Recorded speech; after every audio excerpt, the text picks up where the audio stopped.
Mr. President, Mr. Secretary, Admiral Richardson, and thank you again, Admiral, for my honorary National Aviator selection. Officers and crew of the USS Gerald R. Ford, Mike Petters, Matt Mulheron, Jennifer Dunn, and my fellow Newport News shipbuilders, distinguished guests, and ladies and gentlemen, welcome. What a magnificent day this is for the young life of this mighty ship.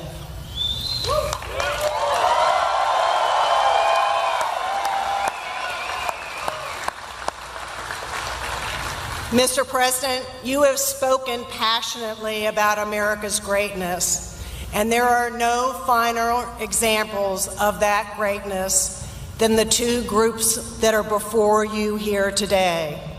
The crew of the USS Gerald R. Ford and the Newport News shipbuilders.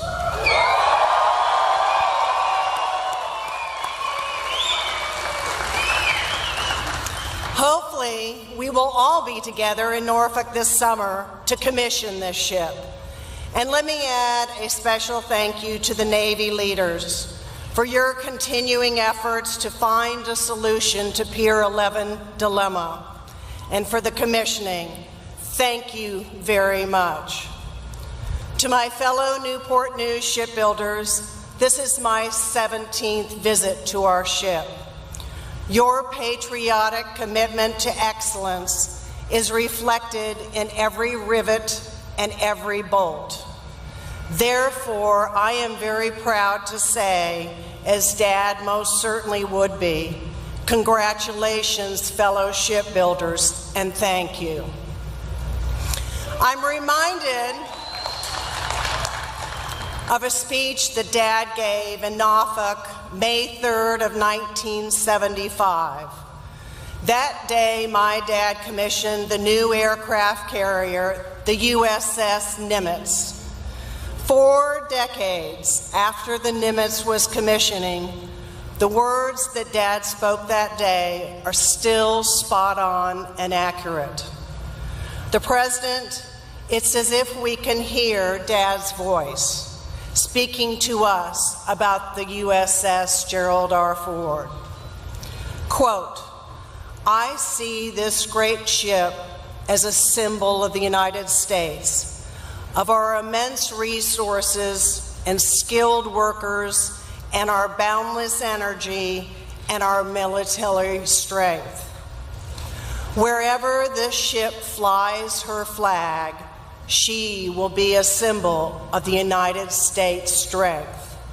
Made in America and operated by Americans."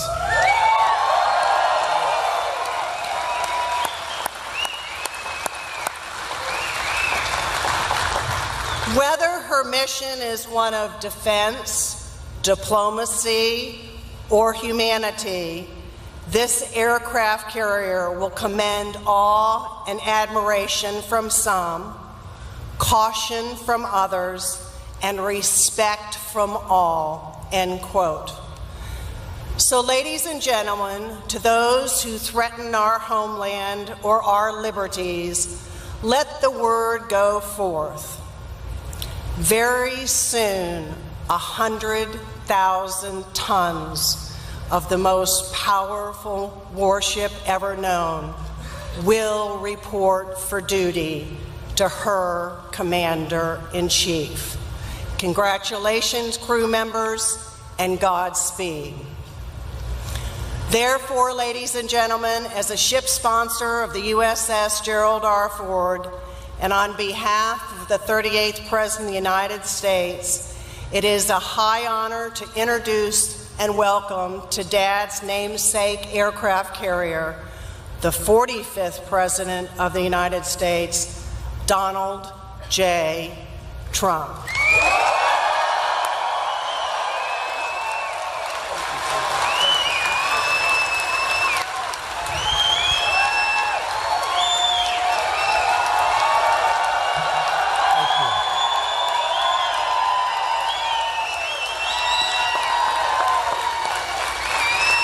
Thank you. Thank you very much. What an honor. You know, they just gave me this beautiful jacket. They said, "Here, Mr. President, please take this home." I said, "Let me wear it." And then they gave me the beautiful hat. And I said, you know, maybe I'll do that. We have a great Make America Great Again hat, but I say this is a special day, we're wearing this, right?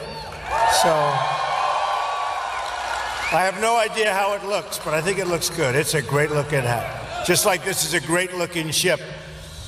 Thank you. I'm privileged to stand here today with the incredible men and women of the United States Navy. American sailors are the best war-fighting sailors anywhere in the world, and it's not even close. And Susan, I am so glad you could be with us. I know how hard you work, 17 visits, and she wanted things done right. I will tell you, they told me she wanted this one done right in honor of both of her parents, who were great, great people. And we wanted to introduce this beautiful vessel to the American people, and I wanted to be here. I wanted to be with you. So, Susan, and to your family, unbelievable job. Unbelievable. The soon-to-be commissioned Gerald R. Ford, USS. What a place. It really feels like a place. You stand on that deck, and you feel like you're standing on a very big piece of land, but this is better than land. It'll not only be a great symbol of American strength, but a great legacy for your father and our former president, Gerald Ford. President Ford was a Navy man. By the way, he was also a great athlete, for those of you that didn't know. He saw action in the South Pacific during World War II. He served this country with honor in the military, in Congress, and in the White House. The proud dignity of this ship is a fitting tribute to Gerald Ford, the man and the president. Congratulations to all of the men and women who helped build it. This is American craftsmanship at its biggest, at its best, at its finest. American workers are the greatest anywhere in the world. This warship and all who serve on it should be a source of shared pride for our nation. We're joined today, better believe it, right? Better believe it. Better believe it. And by the way, we're going to soon have more coming.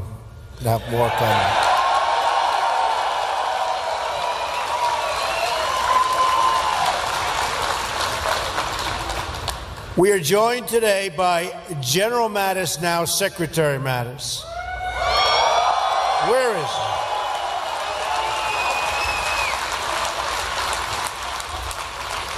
Who will be charged with overseeing this great rebuilding of our military might. We will give the men and women of America's armed services the resources you need to keep us safe. We will have the finest equipment in the world, planes, ships, and everything else. We are going to have, very soon, the finest equipment in the world.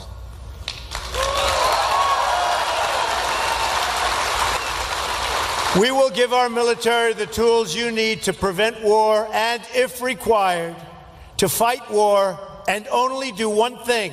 You know what that is? Win. Win. We're going to start winning again. Admiral John Richardson, Chief of Naval Operations, is with us today as well. Great gentleman. Admiral, we're going to ensure our Navy has the resources, personnel, training, and equipment, the kind of equipment that you need. So congratulations, Admiral, and a lot more is coming.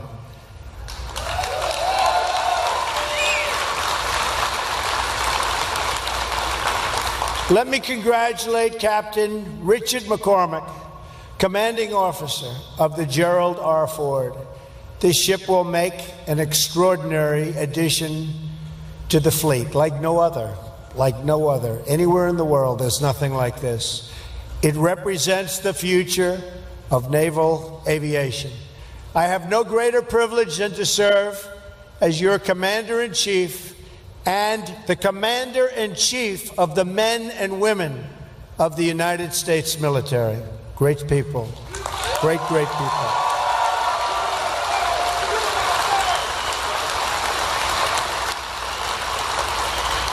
I salute you, and I salute our sailors. I will always support you and your mission. I will never, ever let you down. And I also have to recognize Mike Petters, President and CEO of Huntington Ingalls Industries, along with Matt Mulheron, President of Newport News Shipbuilding. They won't let you down either. They're not going to let you down either. To those who serve our nation in uniform, and to those who build the instruments of our defense, I thank you on behalf of our nation. I agree. I agree. Our carriers are the centerpiece of American military might overseas. We are standing today on 4.5 acres of combat power and sovereign U.S. territory, the likes of which there is nothing to compete. There is no competition to this ship. It is a monument to American might that will provide the strength necessary to ensure peace.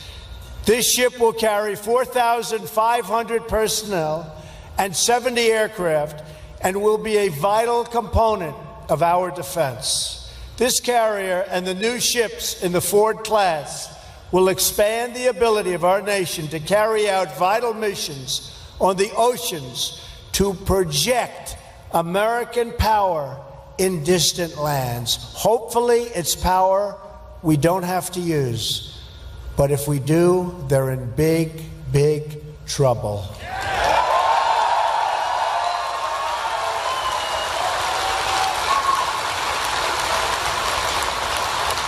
This great aircraft carrier provides essential capabilities to keep us safe from terrorism and take the fight to the enemy for many years in the future. The great Admiral Nimitz, who commanded the U.S. Pacific Fleet through the Second World War, once said, "It is the function of the Navy to carry the war to the enemy so that it will not be fought on U.S. soil." True.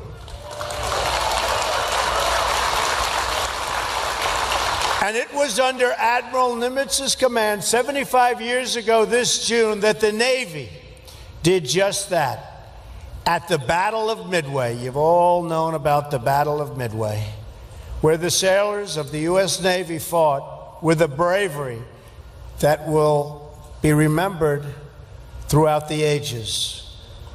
Storied bravery throughout the ages. The backbone of the American fleet at Midway was 3 beautiful aircraft carriers: the Yorktown, the Enterprise, and the Hornet. All 3 were built with American hands right here at the Newport News shipyard.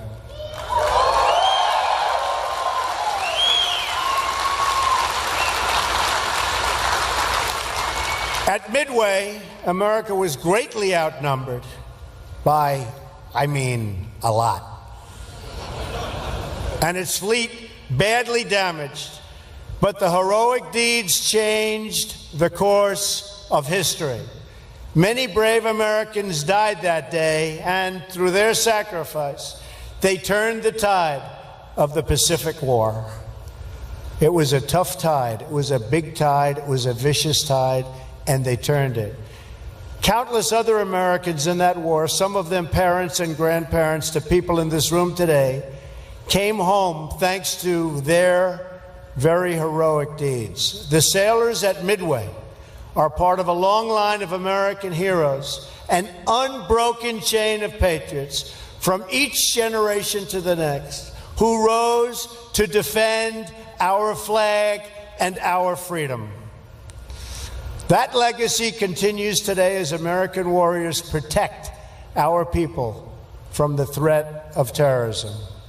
On Tuesday, in my address to a joint session of Congress, I ask Congress to eliminate the defense sequester and to support my request for a great rebuilding of the United States military and the United States Navy.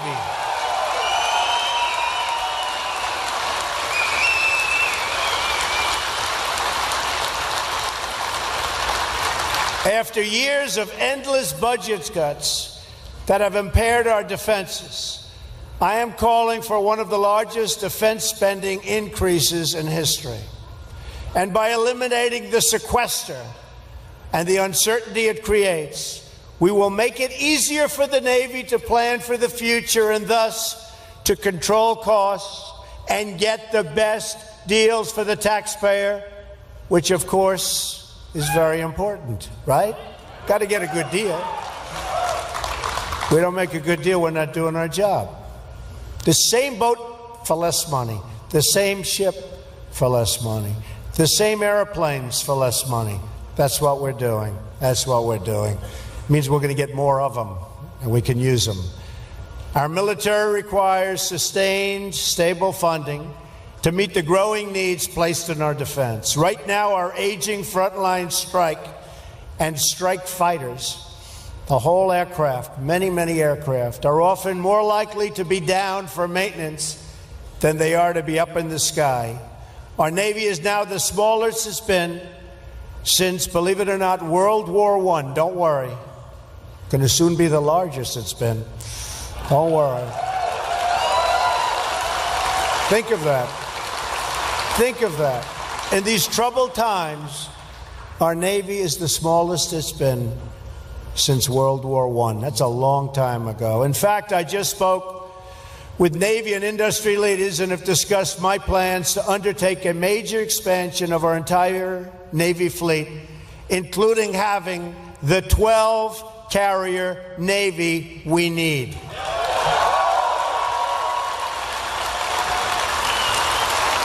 We also need more aircraft, modernized capabilities, and greater force levels. Additionally, we must vastly improve our cyber capabilities. This great rebuilding effort will create many jobs in Virginia and all across America, and it will also spur new technology and new innovation. America has always been the country that boldly leads the world into the future, and my budget will ensure we do so and continue to do exactly that. American ships will sail the seas. American planes will soar the skies. American workers will build our fleets.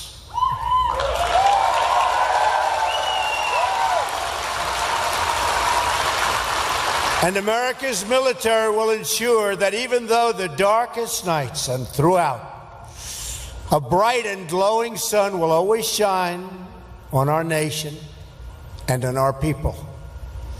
Our Navy is great. Our Navy is great.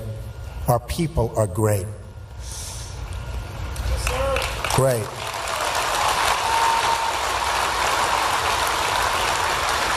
Our republic will meet any challenge, defeat any danger, face any threat, and always seek true and lasting peace. May God bless our military. May God bless our Navy. May God bless the wonderful Gerald Ford family. And may God continue to bless the United States of America. Thank you very much.